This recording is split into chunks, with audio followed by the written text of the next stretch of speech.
Being a nurse, I work in a hospital, and I was on a row of night shifts, which I dread. I have 5 patients under my care, 2 of which had cancer. I'm going to tell you about 2 incidents that occurred over 2 nights from that string of shifts. So the night started out normally. I assessed and passed meds to the patients and did my charting and other night duties, including stocking, etc.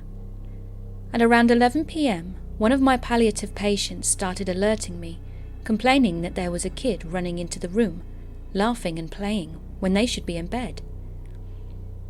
I checked the room. There was nothing there, and I reassured him that there were no children in the hospital department that we were in. I made him as comfortable as I could and then left the room. A little time later he rang again, so I went back to the room to see what he wanted. Agitated, he said that he was trying to rest comfortably and quietly, but people should keep their children under control and not let them jump on his bed.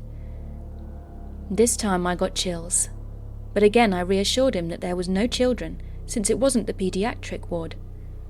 I told him that I would bring him a sleeping pill to help him fall asleep and that I would be a few minutes.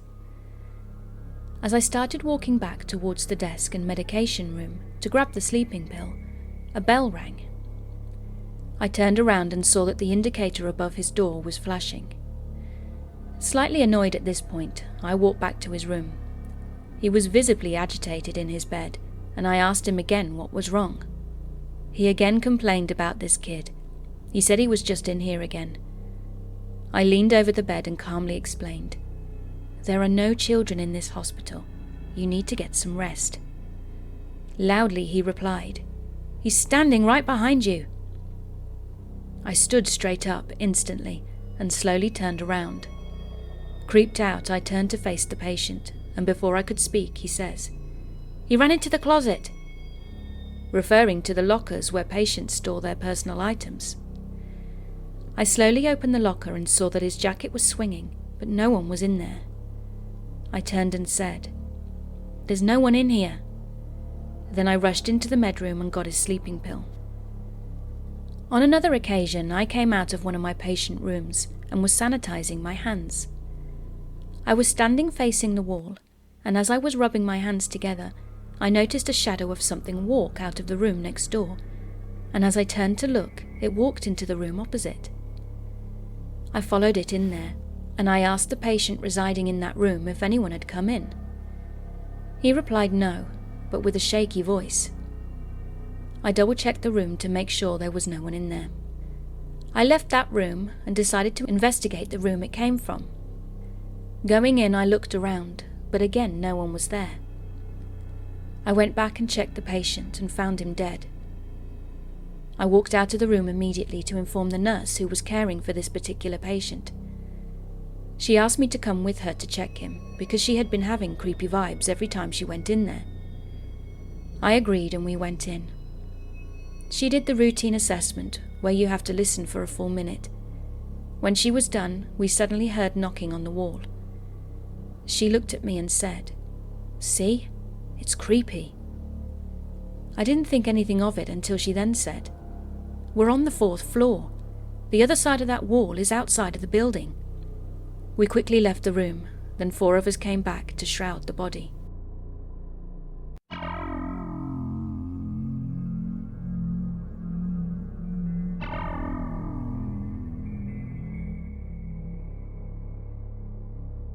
This all happened when I was a kid. I'm 23 now and it still gives me chills. Both of my parents were volunteer firefighters, and I practically grew up at a fire station around all sorts or first responders. This fire station was connected to one of the county police department offices, which was a small 4-room office upstairs with 2 entrances. A door that led outside and another that led downstairs to the bay where the fire trucks were. Everything seemed normal and fine in there, until a friend of my cousin and my cousin's husband, who was an EMT, used a Ouija board to try to talk to an officer that had just died a week before. So let me give you some background on this cop before I get into the paranormal stuff that started happening after his death and the Ouija board use. From what I remember of him, which isn't a lot, he was a pretty crooked cop. He would arrest people in this small town for drug possession. Then he would give the drugs to his son after they'd been processed into the system and counted, so his son could sell them and they'd split the profits. This went on for years apparently, and there's rumours, but no proof of who was stealing the drugs, until he died. This officer had a surgery and was taking stolen pain meds and had accidentally OD'd. They'd found his body and a large amount of stolen drugs in his home. Now the paranormal part. So my cousin told me about them using the Ouija board there. This officer's death was recent, so them doing this to talk to him, well, to me, a kid who loved horror movies, was super cool and fascinating. The one key detail I remember from the story my cousin told me was that they'd asked the spirit who it was, and the spirit whispered the officer's name into my cousin's ear. For a while I thought my cousin was messing with me to scare me, until I experienced something myself a few months later. I was about 10 when this happened, maybe 12 at the oldest. I used to go work out with my parents at the fire station because I was a chunky kid, and the family doctor told my parents to get me to lose weight. One night we had finished working out, and my parents get a tone to a house fire. My mum agreed to stay there with me until my dad got back.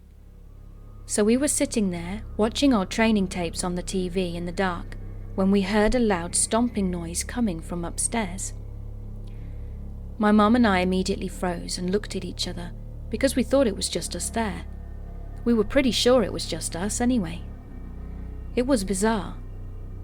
The stomping would start in one room, then make its way to the other. Filing cabinets would open and slam. Doors would open and slam, almost as if it was looking for something. Then the stomping got to the middle of the room and stopped. It was so quiet you could hear a pin drop.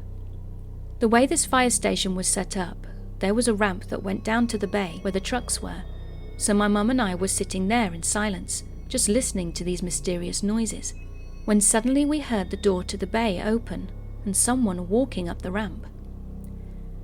My mum got up and went to the open door that looked out into the hallway at the ramp, but nothing was there, not a soul. But as clear as day, we heard a person walking up that ramp. Moments after that, every sink in the downstairs bathrooms turned on, which was 8 of them, and I know someone will say it could be faulty pipes. But do faulty pipes turn on all the knobs on the sink? I don't think so. This all took place in the span of 10 or 15 minutes.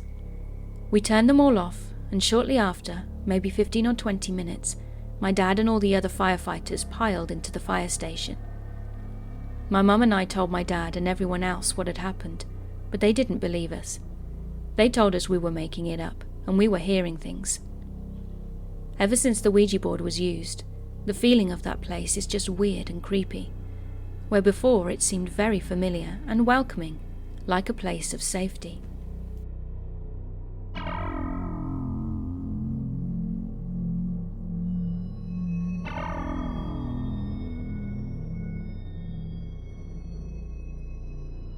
This happened to me when I was a 14-year-old teenager. I think it was the spring of 1998, and my Boy Scout troop went hiking in the Ozark Mountains in Arkansas. I grew up in a very small town in Tennessee, and the boys in my troop were people I'd known my whole life, so we were all very close and knew each other very well. We'd been hiking for 5 days or so, and the weather was miserable. It rained every day, and we were all exhausted, sore, hungry and covered with blisters. The adults realized we'd bitten off more than we could chew in trying to hike a 60-mile trail, especially with the awful weather, so we'd changed course and gotten off the trail to spend the night in a drive-in campground. It was the kind of place with hookups for RVs, picnic tables, fire pits and grills, and a central bathhouse with showers and toilets. It was situated in a very remote place, far from any town or residential areas. There may have been a few other small groups there, but if there were, we never interacted with them, or saw any of them. We were all filthy and wet, and thus very excited about taking a hot shower.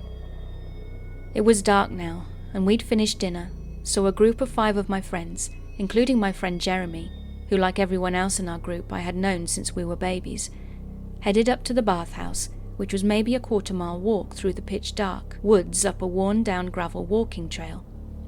I stayed behind to clean up, and after 10 or 15 minutes followed them by myself. I had a weak little flashlight, the old incandescent kind, pre-LED, so I couldn't see very well.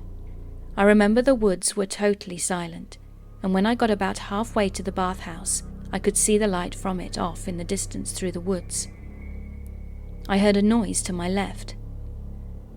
I looked over and saw my friend Jeremy standing by an old manual water pump about 20 feet off the trail. I could see there was a strange light around him, like the moon had come out from behind the clouds, and I was startled to see him there by himself, in the woods and off the trail. I asked him if he was already done with his shower. As I got closer, he seemed kind of sad and he said, "Yeah, it's all yours." I said okay and didn't think much of it until I got to the bathhouse. When I walked through the door, my friends were all in there, including Jeremy, who I heard talking from inside the shower. All the blood drained out of my head, and all the hair on the back of my neck stood up. I had to sit down before I passed out. My friends were freaked out and wanted to know what was wrong with me, so I told them what happened. They nervously made jokes about how I must have been smoking pot, but this was long before any of us had experimented with any mind-altering substances, so I could tell they believed me. Like I said, we'd known each other forever and knew when one of us was exaggerating or playing a joke. We all waited until everyone was finished showering and brushing teeth and whatnot. Then we walked back together in total silence. When we got to the spot I had seen, whoever it was that I'd seen, he was gone without a trace. The water pump was there though, but no one had noticed it before because it was ways off the trail and obviously not in use. We got back to our campsite and went to bed, totally freaked out, and I remember not sleeping much that night. In all the years since then, I've never been able to figure out what happened. Was there a random teenage boy in the woods who looked just like my friend? Unlikely. Did I hallucinate it? Also unlikely. Who's to say?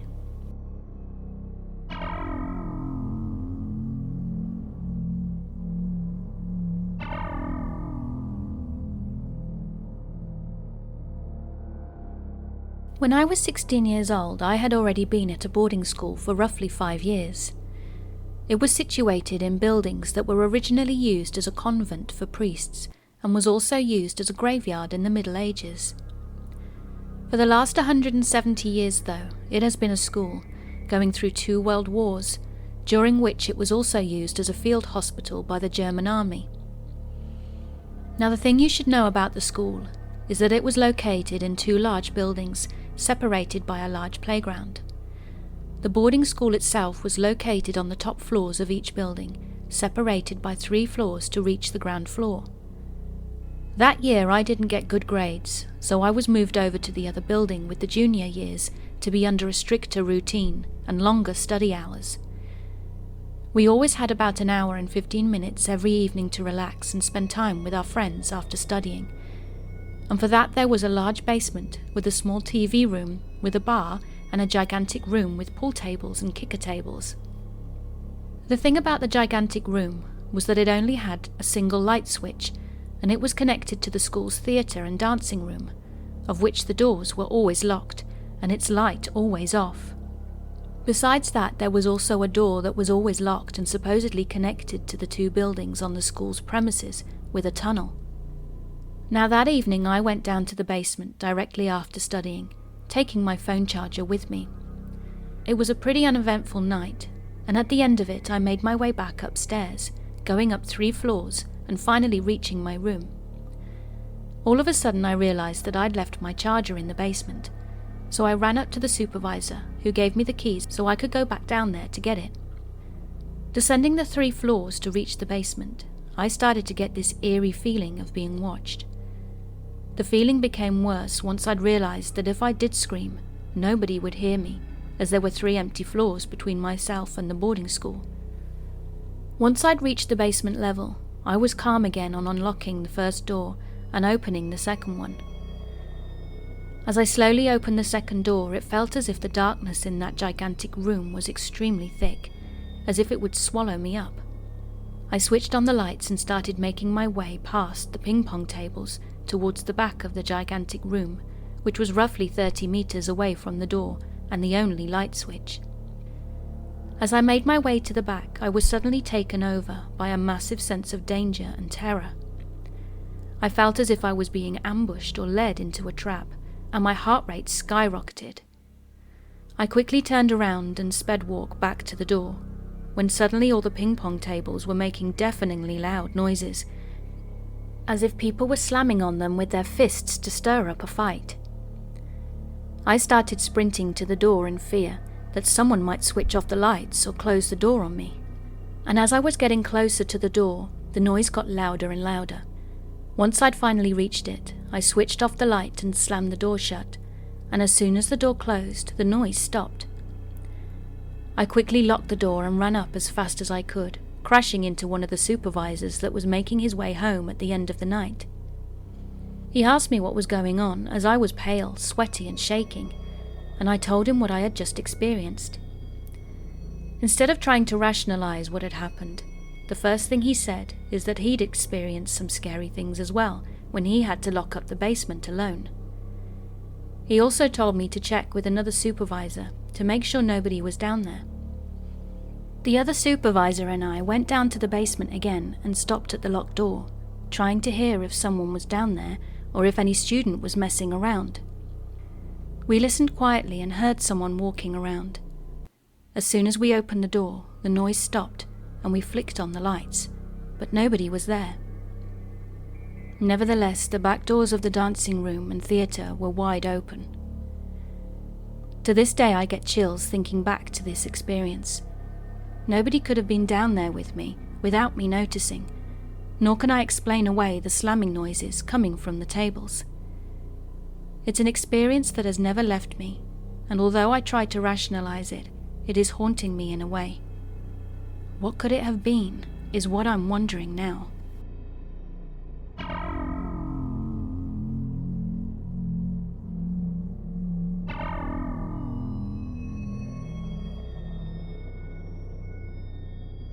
As I started decorating my tree, I picked up this angel ornament that we'd gotten to honor and represent my grandpa, who passed away 12 years ago. As I look at it, it reminded me of something crazy that happened 3 years ago. The tree that the angel is sitting on was brand new at the time. 3 years previously to getting this tree, we had horrible luck. Something always went wrong with our Christmas trees. It was so bad that we got to a point where we could no longer be bothered in buying another one. Black Friday rolled around and there were some really good deals on trees, so we talked about getting one, but were very unsure about spending any more money on them. We ultimately decided there was no better time to get one and decided to test our luck one last time. We swore up and down that if something happened with this one, we were done with Christmas trees. We brought it home and started setting it up. Once we got all the layers put together and made sure all of the lights on each layer were attached, we plugged it in. Once again bad luck struck. The top layer was lit, and so was the bottom, but there were no lights in the middle. We spent an hour and a half to almost 2 hours trying to fix it. We did absolutely everything we could, and we could not get the lights to come on. We ultimately gave up and finished decorating the tree anyway. I picked up my grandpa's angel and I placed it on the unlit part of the tree. The exact moment it touched it, and I mean the exact moment, the lights came on. We were in complete shock. We couldn't believe it. I know it might seem like a coincidence, but I truly believe my grandpa was there with us. We've had a few other experiences that were without a doubt him.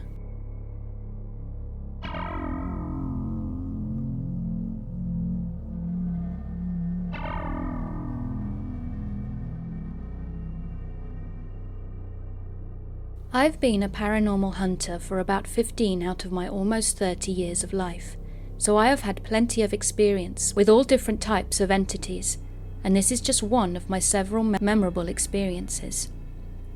So this happened last summer in 2019, on a road near where I live.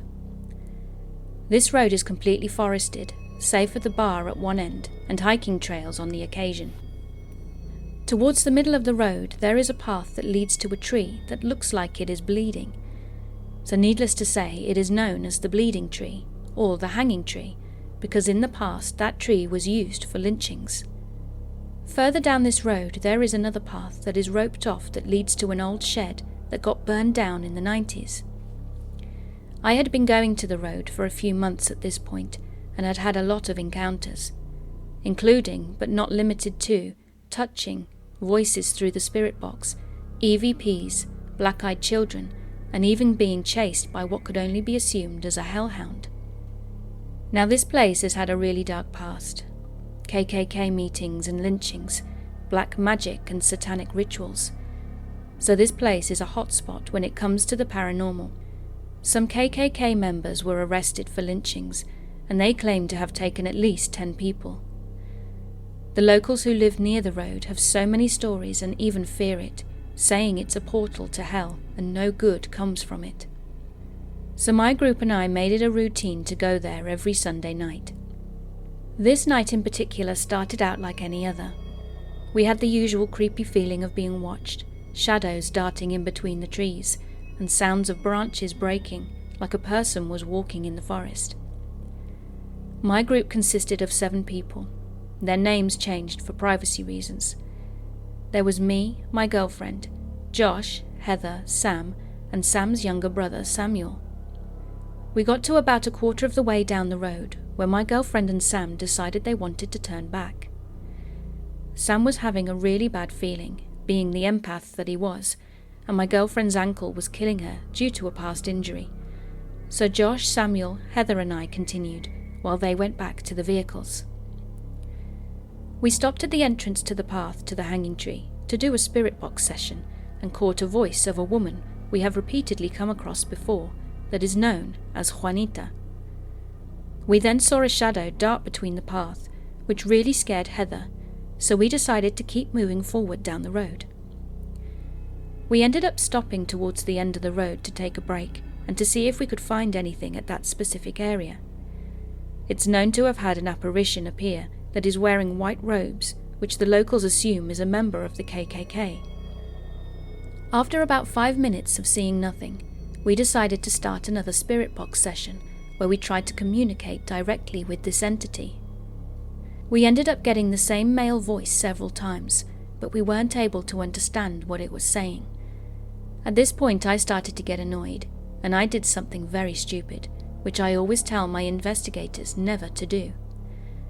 I started to antagonize the entity, telling it that it was an evil entity for what it did, that it had no right to take any lives, and that it was un-American and cowardly. After calling it un-American, and while saying the word cowardly, we got a deep growl come through the spirit box screaming, "I'm going to kill you." The rest of the group heard this and I stopped speaking. I started to get excited because it was the first clear voice we had gotten since Juanita all night. The moment I started to talk to the rest of the group, I felt 2 hands wrap around my neck and grip me tightly. The grip got tighter every time I tried to speak or gasp for air. It got so tight that at one point I could feel it start to collapse my trachea.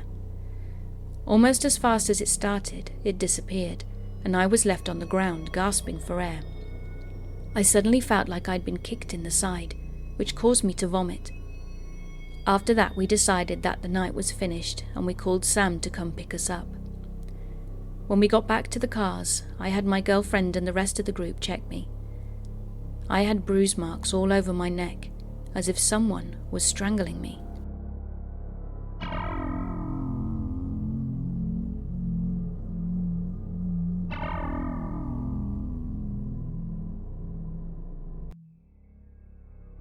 When I was in the Marines, I took leave and visited my family. It was in July, so the weather was hot, and I was at my sister's house with my kid brother, who was around 14 at the time, I think. Now we were playing video games in the living room, when we both suddenly heard a baby crying. My sister had just had a daughter, who was a couple of months old, and she had just run to the store a little while earlier. Great, she's left her baby here and didn't tell us, I thought. I was kind of irritated, because what do a 20-year-old and a 14-year-old guy know about taking care of a baby? We rushed into my sister's room expecting to see our niece, but the crib was empty. We looked at each other in complete bewilderment when we heard the baby crying again, but this time it was coming from the kitchen, which was where the door to the basement was. We quickly made our way to the kitchen and heard it again, but directly from the basement. Being 20 and in the Marines, I had a "I'm not afraid" attitude on the outside, but I was terrified on the inside. Despite this, I decided to go downstairs and check it out, as it was around 1 in the afternoon. I would never have done it otherwise. My brother stayed at the top of the staircase, and I tentatively started heading down into the basement. The crying was still going on, but when I got to the bottom step, it suddenly stopped. The basement had those tiny little windows, so there was light coming in, but there was nothing there. This is the craziest thing that has ever happened to me, and I would have thought I was hearing things, except my brother heard it too.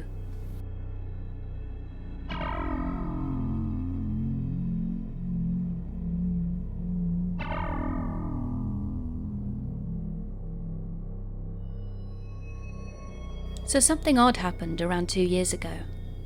I've been quite familiar with the concept of haunting, as I genuinely believe that my place feels kind of off. I never feel alone in there, and I always have the feeling of being watched. I've had some weird things happen before too, and yet it doesn't terrify me as much as what I'm about to tell you. 2 years ago, I was at my desk doing my makeup, as I was about to leave and grab some lunch with my friends. Have you ever felt like you're being watched when there was no one with you? You know that feeling of being really aware of your surroundings, as if you were waiting for something to jump out of the dark. That's how I felt in that moment. Doing my makeup, I kept glancing through the mirror at the corridor behind me. That one spot really gives me the creeps. I should also mention that this mirror is broken. It's a two-faced mirror, which had a normal side and a zooming side.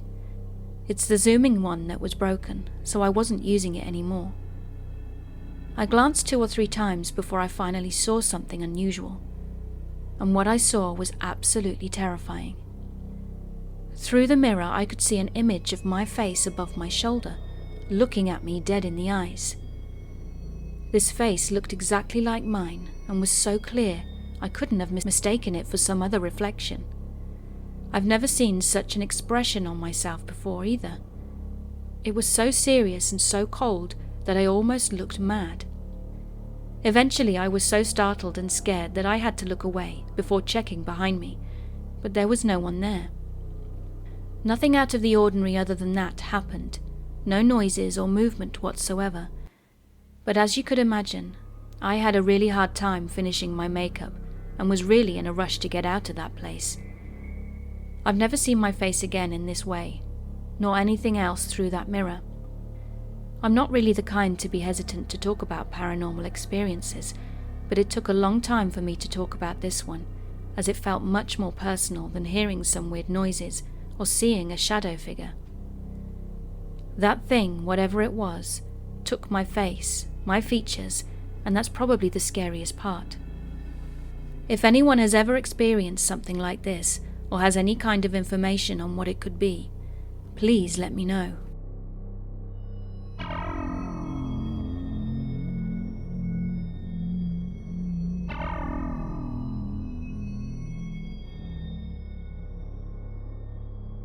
Now, I've been sensitive and an empath all my life. I've had many experiences throughout the years and was also a paranormal investigator for 3. And here I will be sharing one of my most frightening experiences. One day, myself, my ex-husband, and a number of my friends from the paranormal group I was a part of met in a woods in an area called Shoal Prior, which is a part of Devon in the UK. We were not there to investigate, but for my hand-fasting ceremony, which was performed by a local witch who was also a member of our group. We'd had a beautiful afternoon and had set up camp by the river, which runs through the woods, in and around a small hollow. We'd built a lovely fire and set up the barbecue. A few drinks had been had, along with a lot of banter and laughter. My sister was also present, along with my now husband, the witch, 2 other sensitives, and another male member who was slightly the worse for wear after a few beers. Everything had been chilled and fun up to this point, and we were now all sat round the fire, talking and laughing. Suddenly, out of nowhere, the atmosphere shifted. Myself and my sister, who is also an empath and a sensitive, suddenly felt our eyes drawn up the hill into the woods above the hollow. Simultaneously, another friend, we'll call her Elle, who had her back to the woods, had whipped her head around to look in the same direction as we were. Everyone fell silent as I said, "Something's coming." Elle and my sister agreed, and the witch in our group, who had now also become aware, immediately asked us to all stand up in a circle and hold hands, and whatever happened, to not let go. We did as she said, and as we all stood there, my sister and I were aware that something evil and satanic was coming from a clearing up the hill, where earlier that day we'd felt uncomfortable.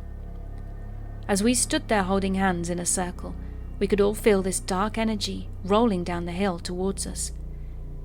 Every hair on my body felt like it was standing on end, and I had goosebumps. The witch was doing a protective chant, and myself and my sister were reciting the Lord's Prayer.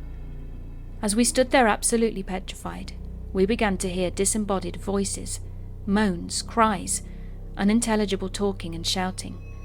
These voices were coming from the river, the trees, above us and behind us, and the witch reiterated that we must not break the circle.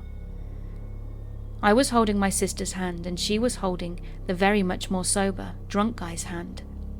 My sister and I then became aware of a massive, blacker-than-black shadow figure a few steps behind us, and as we saw it, so did the other guy, who jumped. Myself and my sister were both shaking, and I asked her if she'd seen what I'd just seen. She replied that she had. The witch told us to ignore it, so we both squeezed our eyes shut and continued praying. Gradually the voices faded, and at some point the black shadow had vanished. Eventually the witch, Elle, myself and my sister had realized it was finally safe to break the circle. The drunk guy was in tears. He'd been so terrified and refused to ever talk about it again. And although we knew it had backed off, my sister and I could still feel it around us, so we ended up walking to the car and sitting there until the sun rose, chain-smoking and unable to relax until it was light. We never returned to those woods again.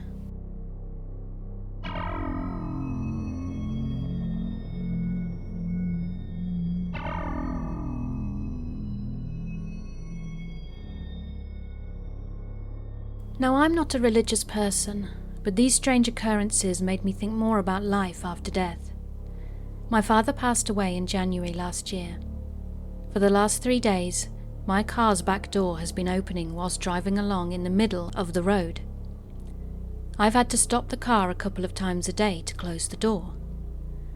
Now, I've owned this vehicle for a couple of years and have never had a single experience in the past. These strange door openings lasted for 3 days and then just suddenly stopped. I haven't done anything to fix it because there was nothing to be fixed. The door lock wasn't damaged or anything, and I've never had a single occasion after those 3 days. The good thing is that sometimes when it had happened, I was not alone in the car, so there were at least witnesses. I strongly believe that this was my father giving me some kind of a signal that he was with me. I just don't have any other explanation.